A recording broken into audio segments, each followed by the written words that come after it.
바라고 화요일까지니까요. 화요일 새벽 예배는 쉬겠습니다. 하나님 말씀 함께 봉독하겠습니다. 야고보서 5장입니다. 1절에서 6절까지 말씀 우리 한 목소리로 봉독하겠습니다. 야고보서 5장 1절에서 6절 말씀입니다. 함께 읽겠습니다. 들으라 부한 자들아 너희에게 이 말 고생으로 말미암아 울고 통곡하라. 너희 재물은 썩었고 너희 옷은 젖먹었으며 너희의 금과 은은 녹이 슬었으니 이 녹이 너희에게 증거가 되며 불같이 너희 살을 먹으리라. 너희가 말세의 재물을 쌓아두다. 보라 너희 밭에서 추수한 품꾼에게 주지 아니한 삭시 소리를 지르며 그 추수한 자의 우는 소리가 만군의 주의 귀에 들렸느니라. 너희가 땅에서 사치하고 방종하여 살육의 날에 너의 마음을 살찌게 하였도다. 너희는 의인을 정죄하고 죽였으나 그는 너희에게 대항하지 아니하였느니라. 아멘. 의로운 부자가 되라. 다 같이 한번 따라해 보겠습니다. 시작. 의로운 부자가 되라. 아멘. 이 말씀 제목으로 오늘 하나님 말씀 전하겠습니다. 지난주 우리는 이 땅에서 열심히 공부하고 또 취업하고 열심히 돈을 벌고 결혼하고 모든 우리가 살아가는 이 아주 중요한 이유에 대해서 함께 말씀을 나눴습니다. 4장 13절에 말하는 장사하는 사람의 허탄한 자랑의 문제가 무엇이었습니까? 시간과 장소 그리고 구체적인 진로와 그 결과까지 자기 인생에 대한 확실한 계획을 가진 사람이었지만 이 사람이 그리스도인이라고 한다면 문제가 되는 것이죠. 왜 그런 계획을 세웠는지 먼저 그 소명이 그 안에 있어야 되고 그리고 내가 그 장사를 통하여서 많은 이익을 냈을 때 그러면 그 이익을 가지고 무엇을 할 것인지 내가 하나님께 어떻게 쓰임받을 것인지에 대한 목표가 있어야 되는 것이죠. 아무리 훌륭한 계획이라도 그것이 없다고 한다면 허탄한 자랑이 되고 또 그것이 하나님 앞에 악한 죄가 될 수 있다는 것이죠. 근데 오늘 말씀은 그 꿈과 계획이 아마 이루어진 것 같아요. 1절 말씀에 보니까 들으라 부한 자들아 라고 말하고 있죠. 이 세상에서 우리가 스스로가 또 타인들에게 부하다 라고 말을 하거나 또 말을 듣는 그런 이 자리에 있는 사람들이라고 한다면 오늘 말씀 한번 귀를 기울여 보시고 또 여러분들 모두가 다 같은 꿈을 가지고 있을 겁니다. 이 땅에 사는 날 동안 가난하게 살기를 원하시는 분은 없을 거예요. 모두가 다 부유하고 또 풍부한 삶을 살기를 바라실 겁니다. 그러면 우리가 어떻게 살아갈 때 하나님이 인정하시는 의로운 부자가 될 것인가에 대해서 오늘 함께 말씀을 통해 고민해 보겠습니다. 메슬로가 말한 인간의 욕구 5단계를 보게 되면 그림을 띄워주시겠습니다.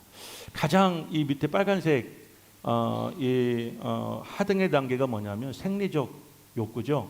이 생리적 욕구라는 것은 먹는 것, 입는 것, 또 우리가 배출하는 것, 그러니까 우리가 먹고 사는 모든 것들에 대한 욕구가 가장 하등의 욕구예요. 그다음에 그 이제 다음 단계를 보면 이 안전에 대한 욕구예요. 그러니까 위험한 요소로부터 자신을 보호받고 싶어하는 욕구가 바로 안전에 대한 욕구고요. 세 번째 욕구를 보면 사회적 욕구죠. 사회적 구성원으로서 내가 소속되어지고 활동하게 되어지고 또 그곳에서 살아가고 싶어하는 것, 이것이 세 번째 단계인 사회적 욕구입니다. 여기까지는 가장 기본적인 욕구라고 그래요. 그런데 그 위로 올라가서 색깔이 달라지죠. 점점 진한 색깔로 가게 되면 존경의 욕구가 있습니다. 내가 이제 열심히 소속된 사회에서 공동체에서 존경받고 싶어하고 인정받고 싶어하고 또 그렇게 관심받고 싶어하는 것. 가정에서 아빠로서 존경받고 또 직장에서 사회에서 구성원으로서 내가 인정받고 싶어하는 욕구, 이것이 바로 존경의 욕구죠. 그리고 인간의 가장 상위 욕구, 가장 고차원적인 욕구가 어떤 욕구냐면 바로 자아 실현의 욕구라는 거예요. 꿈이 있으면 그 꿈을 이루고 그리고 잠재적인 그 능력을 발휘해서 그 능력을 최대한 실현하고 싶어하고 그것을 이루었을 때 사람은 굉장한 만족감을 느끼고 행복함을 느낀다는 거죠.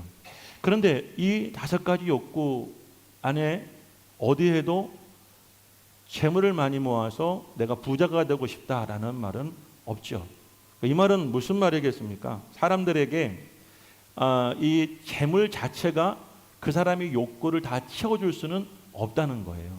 그러니까 다른 면으로 보면 재물은 하나의 어떤 욕구에 포함되지는 않지만 이 모든 욕구를 채워주는 일에 아주 중요한 역할을 하죠. 그래서 생리적인 욕구도 재물이 있어야지 채워지고, 그리고 안전에 대한 욕구도, 사회적인 욕구도, 존경에 대한 욕구도, 자아실현 욕구도 이 재물과 떨어져서는 이루어지기가 참 어렵죠. 재물이 뒷받침될수록 그 욕구가 충족되어질 수 있는 확률이 많아질 수가 있다는 것이죠. 이것은 예수님의 말씀과도 다를 바가 없습니다. 예수님의 산상수훈 말씀 중에 마태복음 6장 19절부터 20절 말씀을 우리 다 같이 함께 읽어보겠습니다. 시작. 너희를 위하여 보물을 땅에 쌓아두지 말라. 거기는 좀과 동록이 해하며 도둑이 구멍을 뚫고 도둑질하느니라. 오직 너희를 위하여 보물을 하늘에 쌓아두라. 거기는 종과 동록이 해하지 못하며 도둑이 구멍을 뚫지도 못하고 도둑질도 못하느니라. 19절 말씀 보니까 너희를 위하여 보물을 땅에 쌓아두지 말라고 말했죠. 이 말을 원어에서 이제 원어적 해석을 하면 어떤 말이냐면요, 보물 자체에 집착하지 말아라는 거예요.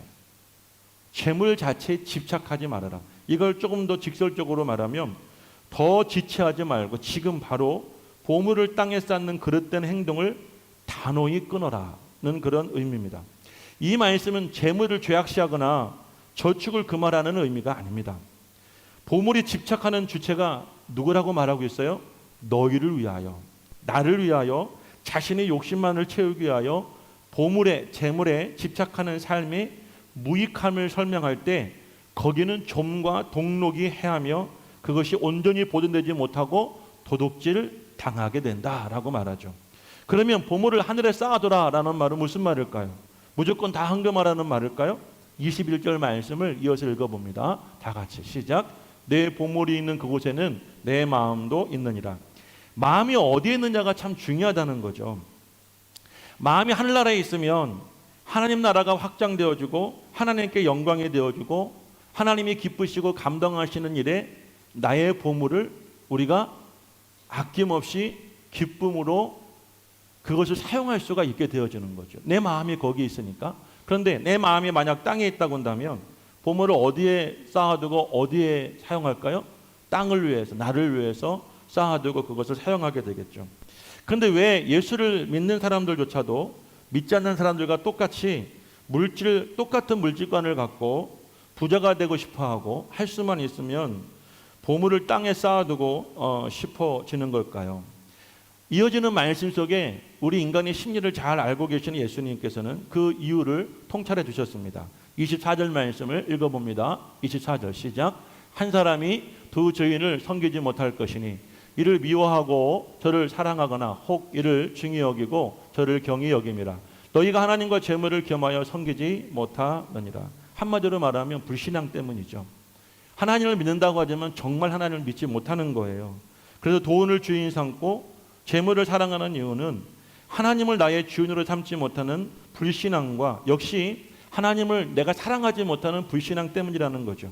그래서 돈이 우리의 주인 되고 우리는 돈을 하나님보다 더 사랑하고 살아가게 되어지는 거예요. 그러다 보니까 그런 사람에게 돈은 당연히 그 사람이 뭐가 돼요? 주인이 되고 그 사람은 돈의 종이 되고 노예가 되겠죠.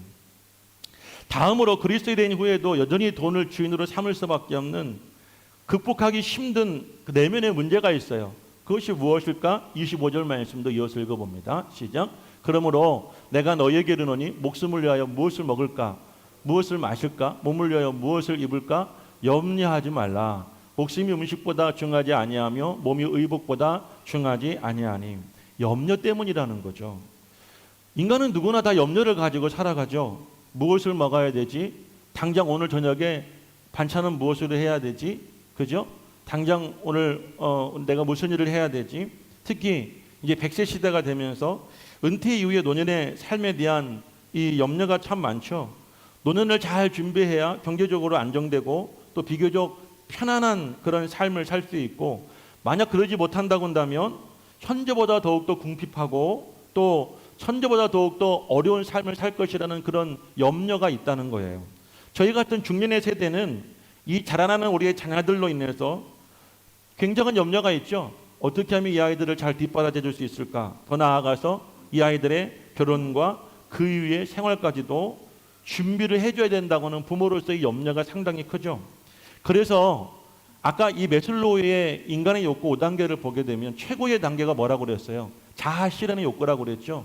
사회에 소속되어지고 존경을 받아서 그 존경 가운데서 그 사람의 자아가 실현되어지는 최종의 단계까지 나아가지 못하고 인간은 어떻게 살아가고 있어요? 여러분들 돈의 노예가 되고 있는 거죠. 돈을 주인 삼고 살 수밖에 없는 이 세상적 구조 속에서 우리는 매어 사는 거예요. 붙들려 살 수밖에 없는 줄로 믿습니다. 사실 염려라는 것은 미래에 대한 두려움 아닙니까? 근데 이 미래는 아직 우리가 살아보지 않은 그런 시간의 세계죠. 그래도 불구하고 우리는 그 살아보지 않은 미래에 대한 두려움으로 가득 차 있다는 이유는 뭐예요? 결국은 불신앙 때문이라는 것이죠. 그러다 보니까 언젠가부터 우리 인생의 주인이 바뀌게 됩니다. 정작 우리의 주인이 되셔야 될 하나님을 우리는 불신하고 재물을 우리는 더 신뢰하고 재물을 주인 삼고 그래서 이 땅에 살면서 이 재물을 땅에 쌓기에 급급해하고 그것을 인생의 가장 소중한 목적으로 시간을 허비하며 살아가는 사람들이 참 많이 있죠. 지난주 수요 예배 시간에 나눴던 말씀입니다. 하루는 한 청년이 예수님을 찾아왔습니다. 이 청년은 청년이었습니다. 유대의 관원이었습니다. 그리고 부자였습니다. 어릴 때부터 율법을 잘 지켜왔던 사람이었습니다. 가질 걸 다 가진 사람이었죠. 그런데 이 사람이 예수님께 나와 뜻밖의 질문을 합니다. 예수님, 어떻게 하여야, 내가 무슨 선한 일을 하여야 영생을 얻으리이까? 히브리 사람들의 개념에서 영생은 두 가지로 말할 수 있는데 첫 번째 영생은 뭐냐면 미래지향적인 의미에서 종말론적 영생입니다. 죽었을 때 영원히 살아가는 삶. 그리고 두 번째는 현재 우리의 마음속에 있는 평안함, 이것을 가리켜서 영생이라고 히브리인들은 말을 합니다. 그러니까 이 젊고 그리고 재물이 많고 유대의 관원이었고 어렸을 때부터 율법을 너무나 잘 지켜왔다고 자부했던 이 사람이 사회적으로 볼 때는 완벽해 보이지만 이 사람에겐 지금 뭐가 없는 거예요? 미래에 대한 영생의 소망이 없죠. 현재 마음의 평안과 기쁨이 없다는 거예요. 이것이 어쩌면 이 시대에 우리가 살아가고 예수를 믿으면서도 우리가 똑같이 경험하고 있는 갈등의 문제가 아닌가 저는 그렇게 생각이 됩니다. 자, 그러면서도 자신이 무언가 더 해야지 영생을 얻을 수 있을 것 같은데 뭘 해야 될지 몰라서 예수님을 찾아온 것이죠. 그러자 그 사람에게 예수님께서는 굉장히 충격적인 말씀을 주셨어요. 21절 말씀을 한번 읽어봅니다. 19장 21절 말씀 다 같이 시작. 예수께서 이르시되 내가 온전하고자 할진대 가서 내 소유를 팔아 가난한 자들에게 주라. 그리하면 하늘에서 보화가 내게 있으리라. 그리고 와서 나를 따르라 하시니. 아까 마태복음 6장 21절 말씀 속에서 마음이 있는 곳에, 물질이 있는 곳에 마음이 있다고 그랬죠. 그러니까 그 말씀과 한번 이어서 보게 되어지면 우리가 의로운 부자, 하나님께서 보시기에 의로운 사람은 어떤 사람이냐면 자꾸 그것을 땅에다 쌓아두려고만 하는 것이 아니라 나에게 지금 있는 것을 가지고 어떻게 하는 삶이에요? 나눠주는 삶이에요. 그것을 팔아서 내 소유를 팔아서 오늘 우리가 마지막 불렀던 그런 찬양의 가사처럼 가진 것은 없지만 감사할 수 있고 가진 것 없는 중에서 나눌 수 있는 삶, 그것이 하나님께서 보실 때는 부자라는 거예요. 제가 설교를 준비하면서 우리 교회가 그동안 몇 개 교회를 선교했는가를 찾아보았어요.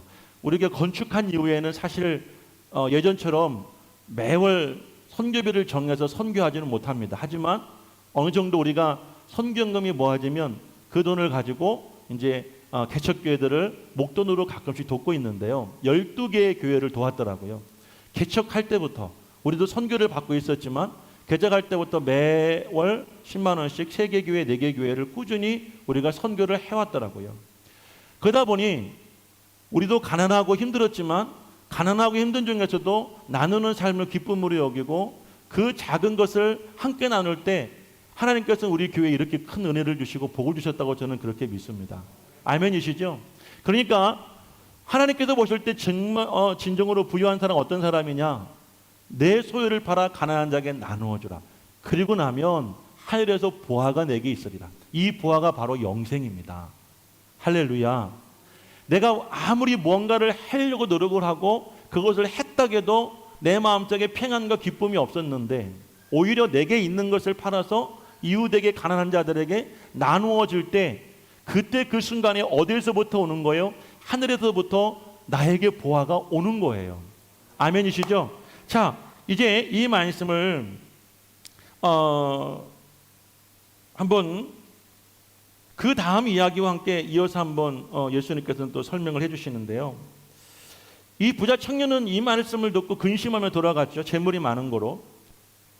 그리고 나서 23절부터 30절까지의 예수님과 제자들과 대화 속에 이 사람의 문제와 앞으로 우리가 어떻게 살아갈 것인지에 대한 방법에 대해서 예수님께서 설명해 주십니다. 23절 말씀부터 제가 읽어볼게요. 23절. 예수께서 제자들에게 이르시되 내가 진실로 너에게 이르노니 부자는 천국에 들어가기 어려우니라. 이 부자란 어떤 부자를 말하는 걸까요? 좀 전에 근심하며 돌아갔던 그 부자. 그 부자는 재물을 땅에 쌓아두고 그것을 이웃을 위해서, 하나님을 위해서 나누고 드리고 싶어하는 마음이 없는 부자예요. 오직 자신만을 위해서 그 재물을 필요하고 자신만을 위해 재물을 쌓아두기를 원했던 그 인생을 살았던 사람이 바로 오늘 예수님이 23절에 4절에서 말하는 3절에서 말하는 부자입니다.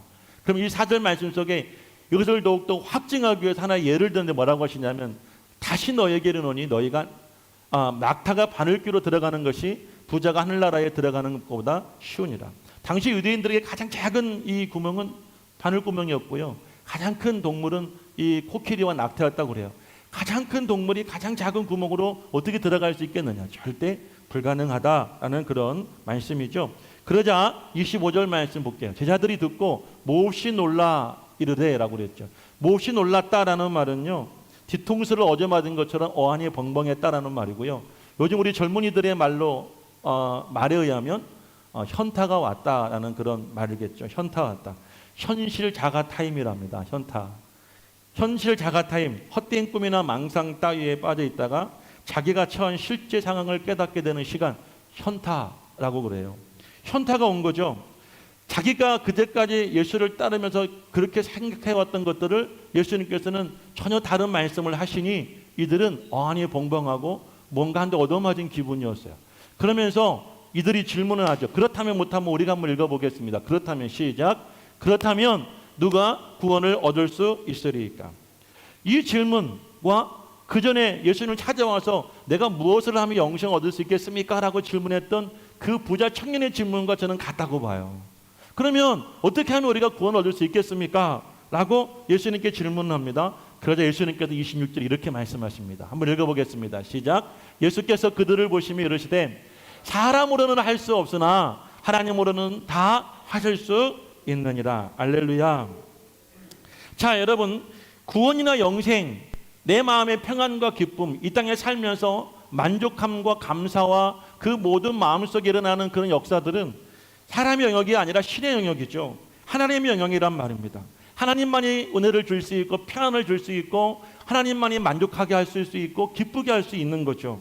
그래서 예수님은 그들을 보시면서 말씀하시기를 사람으로서는 할 수 없다. 아무리 우리가 땅에다가 쌓아둔다 할지라도 사람의 방법으로는, 사람의 노력으로는 영생을 얻을 수가 없다는 거예요. 그러나 누구는 하실 수 있어요? 하나님으로서는 다 하실 수 있느니라. 자, 이 말을 듣고 베드로가 질문합니다. 27절 다 같이 시작. 이에 베드로가 대답하여 이르되 보소서 우리가 모든 것을 버리고 주를 따라 싸운데 그런즉 우리가 무엇을 얻으리이까? 자, 여러분 궁금하죠? 우리도 다 예수를 따르고 있어요. 그러면서도 여러분들 내 시간을 버리고 물질을 버리고 내 삶을 버리고 내가 예수를 이렇게 따르는데 그러면 과연 우리가 예수님께 무엇을 얻을 수 있습니까? 자, 28절과 9절 말씀을 이어서 읽어봅니다. 시작. 예수께서 이르시되 내가 진실로 너에게 이르노니 세상이 새롭게 되어 자기 영광의 보좌에 앉을 때에 나를 따르는 너희도 앉아 이스라엘 12지파를 심판하리라. 또 내 이름을 위하여 집이나 형제나 자매나 부모나 자식이나 전토를 벌인 자마다 여러 배를 받고 또 영생을 상속하리라. 첫 번째, 그러면 내가 예수를 위해서 모든 걸 버리고 따랐는데 나에게 어떤 보상을 줍니까? 내가 세상을 심판할 때 너희도 나와 함께 세상을 심판하게 될 것이다. 여러분들, 이 아까 유대인들의 히브리인들의 영생 첫 번째가 뭐였어요? 미래지향적인 영생이라고 그랬죠. 앞으로 우리가 죽음 이후에 사후의 세계에 대한 여러분 우리는 걱정이 있고 염려가 있고 궁금함이 있죠. 예수님께서 그 답을 주시죠. 내가 세상을 심판할 때 너희도 나와 함께 12보좌에 앉아서 세상을 심판하게 될 것이다. 자, 두 번째는 뭐냐면요, 내 이름을 위하여 집이나 형제나 자매나 부모나 자식이나 전토를 벌인 자는 여러 배를 받겠고, 자, 마가복음에서는 100배라고 아예 그냥 딱 정해 주었어요. 마가복음 말씀에 동일한 말씀에서 100배로 받겠고, 더 중요한 말씀이에요. 또 영생을 상속하리라. 아멘. 자, 처음 질문에서 이제 마지막 말씀에 보니까 이 부자 청년이 와서 내가 무엇을 하여야 영생 얻을 수 있겠습니까? 라고 질문할 때 예수님께서는 마지막 29절에 뭐라고 말합니까? 영생을 상속하리라. 영생은 절대 우리가 애쓴다고 노력한다고 우리가 열심히 땅에다가 모은다고 얻어지는 것이 아니라 하나님은 우리에게 상속해 주셔야지만이 우리가 얻을 수 있고 누릴 수가 있는 것인 줄로 믿습니다. 마지막 30절 말씀을 읽고 다시 본문으로 가겠습니다. 30절 다 같이 시작. 그러나 먼저 된 자로서 나중되고 나중된 자로서 먼저 될 자가 많으니라. 먼저 된 자가 누굴까요? 오늘 1절에 소개하는 재물이 많은, 그 재물이 많다는 그 기준이 이제 이해가 되시죠? 재물을 어디에, 내가 누구를 위해서 어디에다가, 나를 위해서 땅에다가 재물을 쌓아두고자 했던 그런 의롭지 못한 그런 부자를 말하는 것이죠. 먼저 된 자가 나중된다. 지금은 먼저 되는 것 같지만 우리가 주님 오실 때 나중된다. 그리고 나중된 자가 먼저 될 때가 많으니라. 자, 이들은 자신의 부를 어떤 방법으로 이제 축적했을까요? 오늘 4절, 오늘 본문의 4절 말씀을 읽어봅니다. 이제 오늘 본문으로 돌아가서 4절 말씀 시작. 보라, 너희 밭에서 추수한 품꾼에게 주지 아니한 삭시 소리를 지르며 그 추수한 자의 우는 소리가 만군의 주의 귀에 들렸느니라. 이들은 어떤 방법으로 자신의 부를 축적했어요? 노동력을 착취했죠. 그리고 힘없는 사람들을 억압했어요.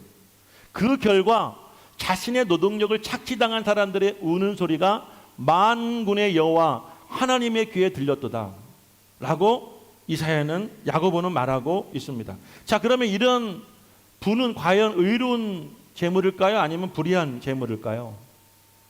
뭐 물어보나 마나죠. 불의한 재물이죠. 그리고 땅에 쌓아둔 재물이고, 불신앙에서 비롯된 미래에 대한 염려로 인하여 우리가 끊임없이 추구하고자 하는 사람들의 목표라고도 할 수가 있겠죠. 그래서 4장 17절 말씀 이것을 가리켜서 허탄한 자랑이고 죄라고 말하는 거예요. 그러니까 내가 하루나 이틀 후에 도시로 가서 장사를 하고 내가 1년 후에 내가 거기서 많은 이익을 얻으리라. 이런 계획을 가진 사람들의 이 말이 결국은 허탄한 자랑, 하나님 보시기엔 죄. 왜요? 그것을 내가 어디에 쌓아둬요? 땅에 쌓아두고. 누구를 위해서? 나를 위해서. 그것을 만들 때 어떤 방법으로? 억압하고 착취하고. 자, 그러면 이 사람은 이걸 가지고 무엇을 하고 싶을까요? 오늘 보면 5절 말씀을 함께 읽어보겠습니다. 5절 말씀 읽어봅니다. 시작. 너희가 땅에서 사치하고 방종하여 살육의 날에 너희 마음을 살찌게 하였도다. 너희가 어디에서요? 땅에서. 마음 중심이 지금 어디에 있어요? 마태복음 6장 21절. 마음이 어디에 있어요? 땅에 있잖아요. 하늘이 아니고 땅에 있다는 이야기예요. 그 땅에서 지금 뭐 하고 싶은 거예요? 그 많은 재물을 가지고 사치하고 방종하고 싶다는 이야기죠.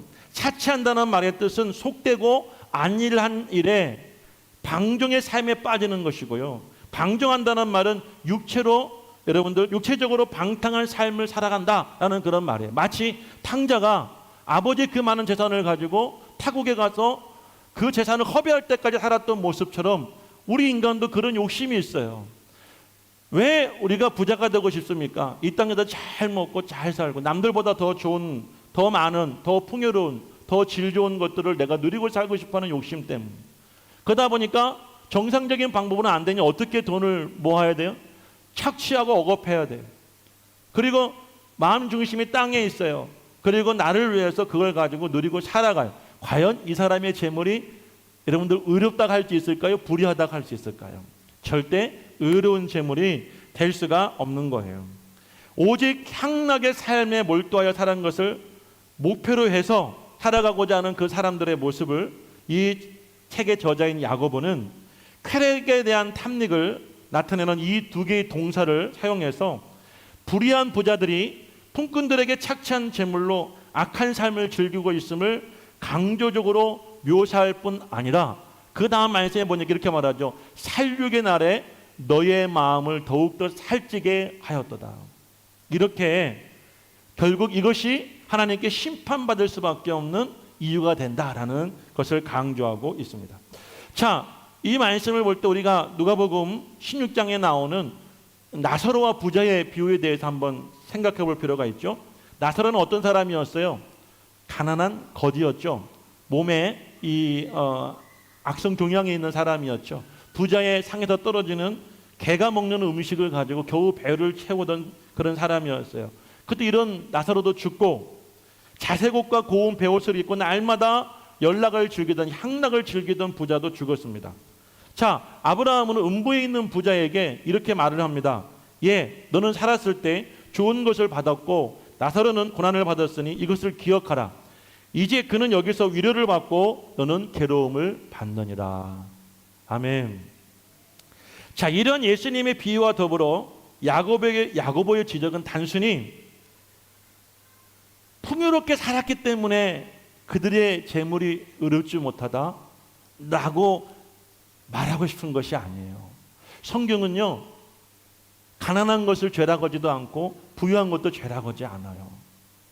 어떤 이는 부유하게 성경에 등장하는 사람도 참 많이 있습니다. 욥과 같은 인물은요, 동방에 제일 가는 부자였잖아요. 그렇죠? 그런데 하나님이 욥을 얼마나 사랑하셨어요. 하늘에서 천상계가 벌어질 때 그 천국에 마귀가 사탄이 왔을 때 나의 벗 욥을 보았느냐? 라고 말할 만큼 하나님은 욥을 굉장히 신뢰하고 사랑하기도 하지 않았습니까? 아브라함도 부자였어요. 그리고 바울에게 자기 집을 기꺼이 내어주고 기도의 처소로 삼게 했던 루디아도 여자였지만 상당한 부자였죠. 그런데 그들은 모두가 다 자신의 재물을 의로운 것에 사용했잖아요. 그런데 여러분들 성경에는 그렇지 못한 부자들도 참 많이 등장을 하잖아요. 그러니까 재물 자체가 죄거나 재물을 모으는 방법이 재물을 모으고자 하는 우리의 어떤 목표가 죄가 되는 것은 아니에요. 목표가 어디에 있느냐? 땅이 아니라 하늘에 있어야 되고, 누구를 위해서? 나를 위해서만이 아니라 하나님 나라를 위해서. 그 하나님의 나라는 어디에 있습니까? 하나님의 나라는 이 땅의 모든 백성들이에요. 그러다 보니 내 주변에 모든 사람들이 다 하나님 나라의 백성들이라는 마음을 갖게 되어주면 힘들고 가난하고 헐벗은 사람들을 보았을 때 그 나라의 백성들을 위해서 내가 나누는 삶, 이것이 하늘의 보화를 쌓아두는 여러분들 의로운 부자의 삶을 우리가 살아갈 수가 있는 것이죠. 할렐루야. 자, 그러면 이렇게 억압하고 착취해서 재물을 모으고 땅에서 향락과 방종하는 사람의 그 재물들은 과연 어떻게 되었을까? 오늘 본문 2절과 3절 말씀을 읽어봅니다. 읽어보십시다. 시작. 너희 재물은 썩었고 너희 옷은 좀 먹었으며 너희 금과 은은 녹이 슬었으니 이 녹이 너희에게 증거가 되며 불같이 너희 살을 먹으리라. 너희가 말세의 재물을 쌓았도다. 당시 부자들이 축적한 부의 대상을 보면 세 가지였다고 해요. 첫 번째는 곡식, 두 번째는 호화스러운 옷, 세 번째는 값비싼 금과 은부치였습니다. 여기서 말하는 재물은 곡식을 의미합니다. 그런데 이 곡식이 어떻게 되었다라고 2절에서 말하고 있어요. 2절 다시 돌려 보내주세요. 너희 재물은 곡식은 뭐 했고? 썩었고 라고 말해요. 자신의 곡식을 곳간에 쌓아두기까지는 성공했는데 자신이 먹고 남은 곡식을 쌓아두기만 하고 나누지 못한 거예요. 활용하지 못한 거예요. 그러다 보니까 결국 이거 어떻게 버렸어요? 썩어버렸어요. 쓸모가 없어버리게 되었다는 사실이죠. 그들에게는 썩어서 버릴 만큼 많은 곡식이 있었음에도 내가 버릴지언정 주변에 배고프고 가난한 이웃과 나누지 않았어요. 옷은 어떻게 되었어요? 좀 먹었다. 이 말은 하나의 어떤 과장된 표현인데요. 너무 옷이 옷장에 많은데 내가 옷장에 무슨 옷이 있는지 알 수 없을 만큼 많이 옷이 있고 한 번도 입지 않은 그 옷들로 인해서 시간이 갈수록 그 옷장 안에서 옷이 다 썩어버렸다라는 그런 하나의 과장된 표현이에요. 당시의 의복도 재산을 이 말하는데 굉장히 중요한 척도가 되었다고 그래요. 그러니까 이 사람에게 좀이 먹을 만큼 많이 옷이 있었다는 것은 굉장히 부자였다는 말 아니겠습니까? 그런데 이 사람도 역시 마찬가지예요. 그 많은 옷을 내가 안 입어볼지언정 내가 안 입더라도 나눠주고 싶지는 않은 거죠. 그러니까 결국 그 옷들이 어떻게 됐어요? 다 옷장에서 썩어버리고 말았던 거예요. 요즘에는 보기 어렵지만 예전에 사람이 죽게 되어지면 매장을 하죠. 그러면 한쪽에서는 그 사람을 매장하고 있고 한쪽에서는 뭐 하고 있어요? 불태우는 장면을 기억하십니까? 뭘 불태웁니까? 이분들이 입었던 옷, 덮었던 이불, 신발, 모든 생활하며 살았던 썼던 것들을 뭐 하다가 불살라버리죠. 결국 그것들은 불살라지게 될 거라는 거예요. 자, 마지막 세 번째, 금가운은 또 어떻게 되었습니까? 3절 말씀, 금가운은 녹이 슬었으니. 자, 여러분이 좋아하시는 순금과 순은은 녹이 슬어야 됩니까? 슬지 않아야 됩니까?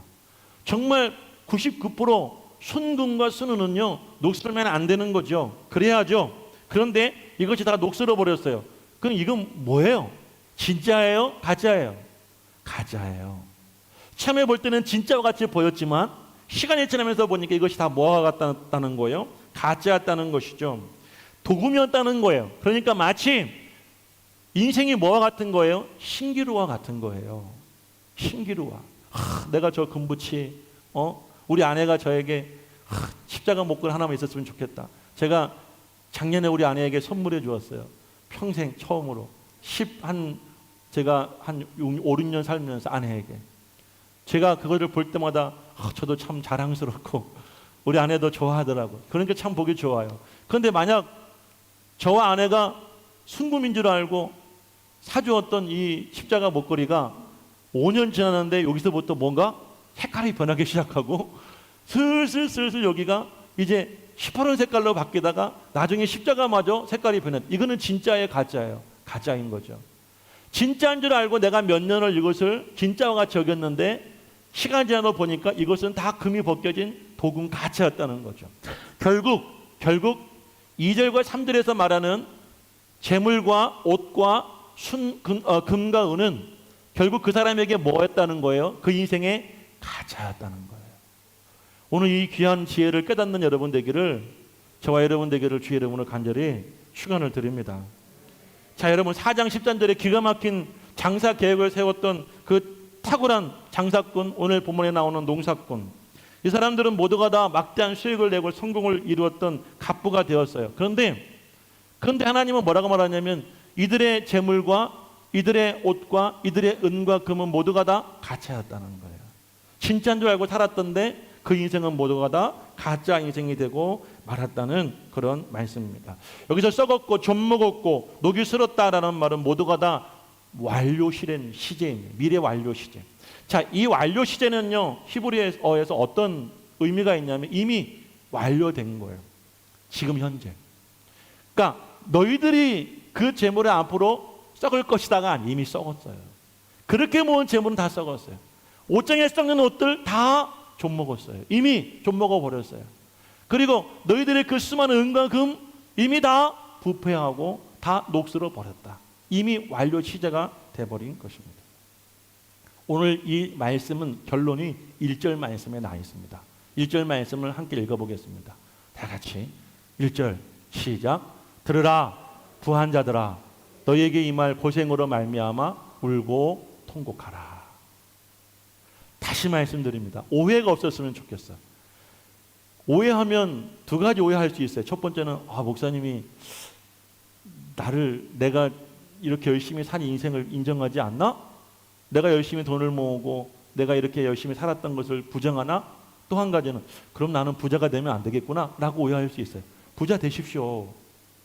우리 성도들이 전 날마다 기도하기를 다 잘 되기를 저는 축복하고 기도합니다. 여러분들이 다 가난하면 제 기도가 다 허사잖아요. 여러분 모두가 다 한 사람 한 사람 가정이 정말 부유한 사람들 되기를 소망합니다. 그런데 성경에서 금하고자 하는 부자는 어떤 부자냐면 불의한 부자예요. 이 부자는 마음이 어디에 있어요? 땅에 있어요. 그리고 누구를 위해 살아요? 자신만을 위해 살아요. 그래서 이 사람은 어떤 무엇 때문에 불신과 그리고 염려 때문에 늘 이 내가 주인 삼아야 될 하나님을 버리고 더 적게 사랑하고 돈을 주인 삼고 돈을 더 사랑하는 거예요. 그러다 보니까 오늘 말씀 속에 야고보는 그들이 그 돈을 얻기 위해서 어떻게 살았습니까? 착취하고 억압하고, 많은 사람들이 그 억압의 눈물을 흘림에도 이 사람은 그것을 기쁨으로 여기고 살아왔어요. 그리고 그 불의한 재물을 가지고 무엇하고 살아요? 호화스럽게 사치하며 연락하며 살고 있어요. 이런 사람들에게 오늘 주님은 기회를 주세요. 뭐라고 기회를 주시느냐? 1절 말씀 다시 한번 시작. 들으라 부한 자들아, 너에게 임할 고생으로 말미암아 울고 통곡하라. 여기서 말하는 고생은 두 가지 의미예요. 하나는 재난으로 인한 고생, 또 하나는 심판으로 인한 고생입니다. 너희들에게 임한다는 이야기는 시간적으로 볼 때 예고된 고생이 아니라 어느 날 갑자기 임합니다. 여러분들 사업하다가 실패하신 분들 경험해 보셨죠? 인간관계 실패하시거나 뭔가 하다가 안 됐던 분들이 예고하고 옵니까? 갑자기 그 일이 터지고 그 일이 벌어지게 되어지는 거예요. 그러다 보니까 그 사람이 그 일 때문에 어떻게 살아요? 고생하는 거예요. 자, 이것은 그냥 우리가 그래도 살면서 감당해 나갈 수 있으니까 그나마 괜찮아요. 여기서 말하는 고생은 어떤 고생이냐면요, 심판이에요. 재앙입니다. 우리가 이렇게 그냥 살다가 어느 날 갑자기 예수님이 우리에게 찾아오십니다. 우리를 부르시는 날이 올 거라는 거예요. 인간은 누구나 다 주어진 시간이 끝나고 그 시간이 다 되는 날에는 극명하게 두 갈래의 길로 가게 됩니다. 그 중에 한 길은 울며 통곡하는 길이라고 오늘 야고보는 우리에게 말하고 있습니다. 만약 오늘 이렇게 제가 말씀드렸는데 깨닫지 못하고 불의한 재물을 가지고 여전히 착취하고 억압하면서 내가 그것을 기쁨으로 여기고, 그리고 또 그것을 가지고 사치하고 방종하는 것을 즐겁게 여기다가 갑자기 우리에게 임할 그 심판과 고난을 통하여서 영원히 울고 통곡하기 전에 오늘 이 자리에서 울고 통곡하라. 이 말은 뭐예요? 회개하자는 거예요. 우리의 마음을 돌이키자는 거예요. 그러면 우리가 앞으로 어떻게 살아가야 될 것인가? 오늘 우리가 마지막 불렀던 행복이라고 하는 그런 찬양이 있죠. 이 찬양 가사를 보게 되니까 이렇게 말하고 있어요. 화려하진 않지만 정결하게 사는 것, 가진 것은 적어도 감사하며 사는 것, 내게 주신 작은 힘 나눠주며 사는 삶, 그것이 나의 삶의 행복이라오. 아멘. 그러니까 화려하진 않지만 늘 정결하게 살고, 가진 것은 적어도 그 적은 것에 대해서 불평하고 적기 때문에 더 많은 것을 가지려고 욕심부리지 말고 그 안에 감사하고, 그리고 내게 주어진 것이 있다고 한다면 그것이 무엇이라도 하나씩 둘씩 나누며 살아가는 삶, 이것이 축복이고 이것이 의로운 부자의 삶이라는 거예요. 그리고 오늘 마지막 우리 청년들에게 꼭 이 말씀을 드리고 싶어요. 전도서 12장 1절 2절 말씀을 마지막 한번 읽어보고 오늘 설교 마치겠습니다. 전도서 12장 1절 2절 시작. 너는 청년의 때에 너의 창조주를 기억하라.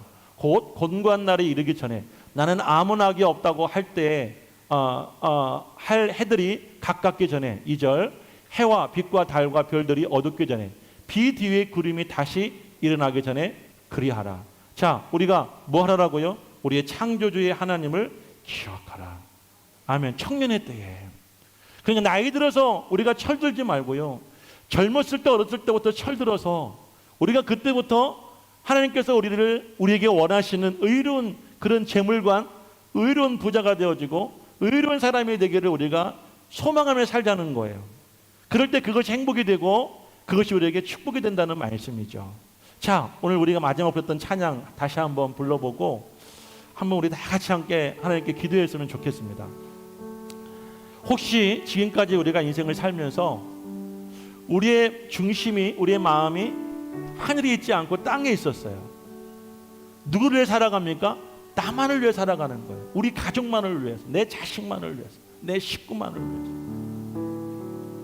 며칠 전에 우리 아내가 그러더라고. 아내의 친구랑 얘기하는데, 야, 너는 네 자식들을 위해서라도 아파트 하나는 만들어줘야 되는 거 아니야? 저는 그 말 들었을 때 가슴이 뜨끔했어요. 사실 저희도 부모님 집에 얹혀 살고 있거든요. 그런데 그런 얹혀 사는 주제에 무슨 자식들 아파트까지 저희가 준비할 수 있겠어요? 저는 그 말을 듣고 와서 그런 기도했어요. 하나님, 그냥 이 아이들이 처음 시작할 때는 임대 아파트에서 시작해서 열심히 돈을 모아 전세로 가고 또 열심히 일을 하고 열심히 살아서 자기 집 마련하는 그런 기쁨도 누릴 수 있게 적당하게 복을 주세요. 너무 가난하게도 마시고 너무 부하게도 마시고. 그래서 여러분, 우리가 늘 마음의 중심이 하늘에 있고 또 나를 위한만이 아니라 하나님을 위해서, 주의 나라를 위해서, 그리고 하나님 백성들을 위해서 내가 나눠주고 내가 희생하고 헌신하고 그렇게 함께 살아가는 그런 삶, 이것이 바로 하늘에 우리의 재물을 쌓아두는 그런 삶인 줄로 믿으시기를 간절히 축복합니다. 우리가 오늘날 불현듯 임하게 될 그런 고생으로 말미암아 영원히 통곡하고 영원히 여러분들 울기 전에 오늘 이 시간 이 찬양을 부르고 우리가 먼저 울고 먼저 통곡하고, 그리고 하나님이 우리에게 원하시는 의로운 부자들 다 되셔서 하늘나라에도 귀하게 쓰임받고 하나님께 영광 돌리는 거룩한 삶을 살아갈 수 있기를 주일에 오늘 간절히 축복합니다.